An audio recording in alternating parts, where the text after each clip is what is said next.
টাঙ্গাইলের ইফতার মানেই এক অনন্য স্বাদ ও ঐতিহ্যের মিশ্রণ।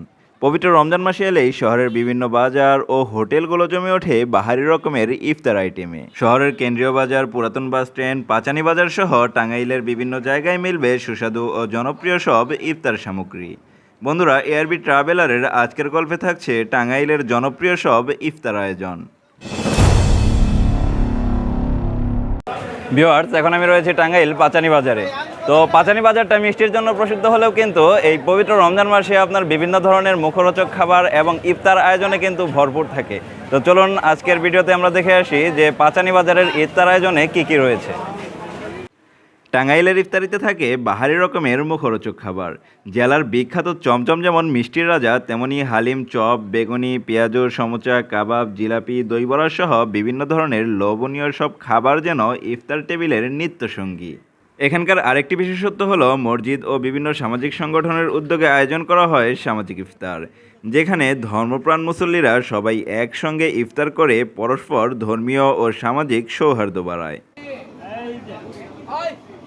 কয় কেজি নিলেন? 6 কেজি। 6 কেজি। বাসা কোথায় আপনার? পাটকাল বাজার। পাত্রের বাজার। খাবারের ভিতরে চাহিদা কোনটার বেশি? চাহিদা এই রসালোটা। রসালো, জিলাপি যেটা। এটা মিষ্টি, আমাদের হালি জিনিস একবারে মিষ্টি হবে। আমরা এক মাসে এই জিলাপি, বুন্দিয়া এগুলো এক মাসে ব্যবসা করি।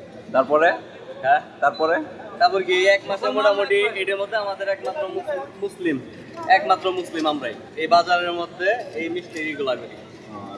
যেটা রোজার জন্য এটা আমরা কেজি 160 টাকা বিক্রি করি। এটা কেজি 160 টাকা। বুরিন্দা এটা 160 টাকা। 160 টাকা। ভাই, কি কি আছে আপনাদের ইফতার আয়োজনে? আমাদের কাছে ছোলা আছে, পেঁয়াজ আছে, বেগুনি আছে, আলু চপ আছে, পাকোড়া আছে, চাল কুমড়া আছে। আচ্ছা, কোন কোন খাবারের চাহিদাটা বেশি? আমাদের ছোলা আর পেঁয়াজ আর বেগুনিটা বেশি চাহিদা। ডাবরি আর হলো মশলা আছে, ওটা হলো সিক্রেট মশলা, ওটা বলা যাবে না, কিন্তু এটা ডাবরির তৈরি ঘুগনি। আচ্ছা, মুড়ি মাখানোর জন্য ইফতারিতে ব্যবহার করা হয়। সর্বোপরি রমজানের এই পবিত্র মুহূর্তে টাঙ্গাইলের ইফতার বাজার যেন হয়ে ওঠে এক মিলন মেলা। পরিবার, বন্ধুবান্ধব নিয়ে ইফতার বাজার করতে আসা মানুষের ভিড়ে প্রতিটি বিকেলে এখানে তৈরি হয় এক উৎসব মুখর পরিবেশ। আর এভাবেই শত শত বছরের ঐতিহ্য ধরে রেখেছে স্থানীয় বাজারগুলো। টাঙ্গাইলের ইফতার আয়োজন শুধু খাবারের তালিকায় নয়, বরং এটি এক ধর্মীয় সংস্কৃতির প্রতিচ্ছবি, যেখানে ঐতিহ্য আর আধুনিকতার মিশ্রণে ঘটে এক অনন্য মেলনবন্ধন। স্থানীয় মানুষগুলো দিন শেষে এই বাজারগুলো থেকেই ইফতার সংগ্রহ করে ইফতারের পবিত্র সময়ে শুকর ও তৃপ্তির সাথে ইফতার গ্রহণ করে, যা কিনা একজন রোজাদারের সারাদিনের ক্লান্তি মুছে হৃদয়কে শীতল করে তোলে।